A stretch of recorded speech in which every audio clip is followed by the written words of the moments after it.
Greetings, naval enthusiasts. Welcome back to our channel. Today, we bring you a gripping account of a recent confrontation between the U.S. Navy's formidable USS Nimitz and Chinese ships in the West Philippine Sea. In the strategic waters of the West Philippine Sea, tensions have been escalating as major players jostle for dominance. The USS Nimitz, a symbol of American naval power, finds itself at the center of a maritime dispute. As we unravel the events leading to this interception, don't forget to subscribe and hit the bell icon to stay updated on all things naval. Before we witness the dramatic interception, let's understand the geopolitical landscape that set the stage for this confrontation. The West Philippine Sea, rich in resources and disputed territories, has been a flashpoint for years. The USS Nimitz, a Nimitz-class supercarrier, embarks on a routine patrol mission. Little do they know, their journey will soon take a dramatic turn. As the USS Nimitz patrols the contested waters, it detects the presence of Chinese ships. Tensions rise as both sides maneuver strategically. What unfolds is a high-stakes game of naval brinkmanship. The U.S. Navy's aircraft carrier USS Nimitz and its carrier strike group arrived in Thailand Monday on a week-long visit after crossing the South China Sea and making a bizarre U-turn in Vietnam's exclusive economic zone. Data provided by the ship tracking website Marina Traffic show that the Nimitz turned on its automatic identification system signal at around 21:30 p.m. UTC on Sunday when in Thailand's territorial waters. 3 hours later, it arrived and docked at Lane Chabang port. The last time the carrier's AIS was turned on was in Busan, South Korea, on April 2.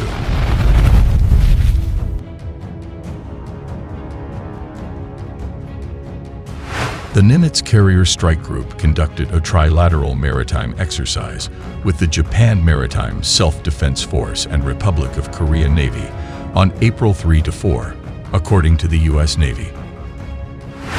Meanwhile, open-source intelligence analysts said that on Saturday, while sailing through Vietnam's EEZ in the South China Sea, the Nimitz made a dramatic U-turn before heading west towards the Gulf of Thailand.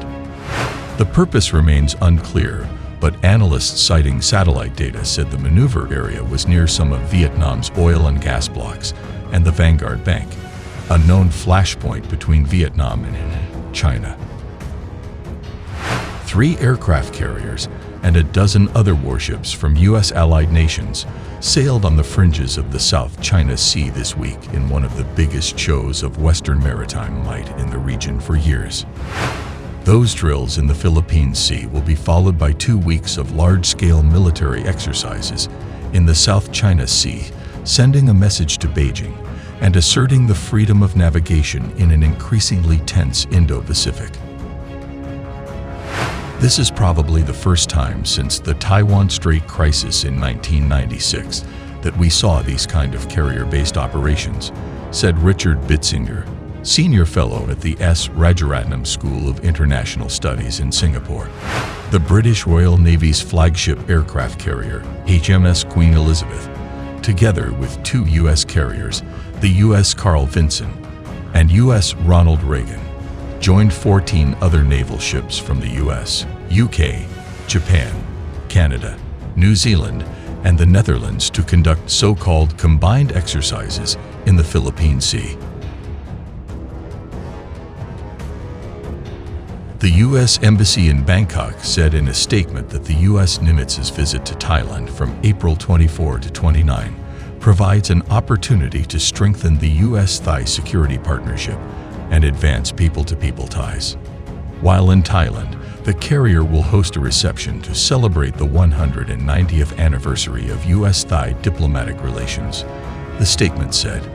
The carrier group to visit Thailand consists of the U.S. Nimitz, Ticonderoga-class guided missile cruiser U.S. Bunker Hill, and the Arleigh Burke-class guided missile destroyers U.S. Decatur and U.S. Wayne Eadmire. The Nimitz Carrier Strike Group departed Bremerton, Washington, for a routine deployment in November 2022 and is currently in the U.S. 7th Fleet Area of Operations. Earlier this month, After taking part in the trilateral exercise with Japanese and South Korean navies in the East China Sea, the U.S. Nimitz was spotted sailing in the waters east of Taiwan at the same time the Chinese carrier Shandong conducted exercises in the area. Beijing deployed the Shandong and a number of other warships in an apparent response to the meeting between Taiwan's President Tsai Ing-wen and U.S. House Speaker Kevin McCarthy in California on April 5. Taiwan's Minister of Defense Chu Kuo-cheng was quoted in local media as saying that while he couldn't confirm that the Nimitz was there for the Shandong, given the situation, there's a connection. The U.S. Nimitz will leave service in 2026, the U.S. Naval Institute said last week, according to a Navy's decommissioning plan. The nuclear-powered aircraft carrier was commissioned in 1975 and built for a 50-year service life. The Nimitz is one of the largest warships in the world, with a displacement of more than 100,000 tons.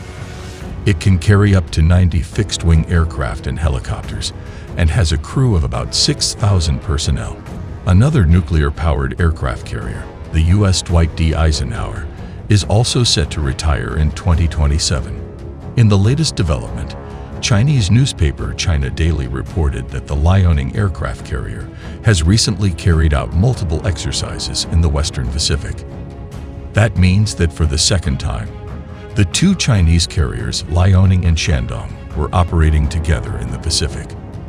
The first time was in August 2022 after the then U.S. House Speaker Nancy Pelosi visited Taipei. Meanwhile, Chinese newspaper Global Times quoted a report on state television CCTV, which said on Saturday that China's third aircraft carrier Fujian has successfully carried out propulsion and mooring tests prior to its upcoming maiden voyage, probably within this year. After a tense standoff, the U.S. Nimitz successfully intercepts the Chinese ships. The aftermath is not just confined to the waters of the West Philippine Sea, it sends ripples across international relations. And there you have it, an intense naval showdown in the West Philippine Sea. If you found this video informative, give it a thumbs up, share it with your fellow enthusiasts, and comment below with your thoughts. Don't forget to subscribe for more in-depth analyses of crucial maritime events. Until next time, fair winds and following seas.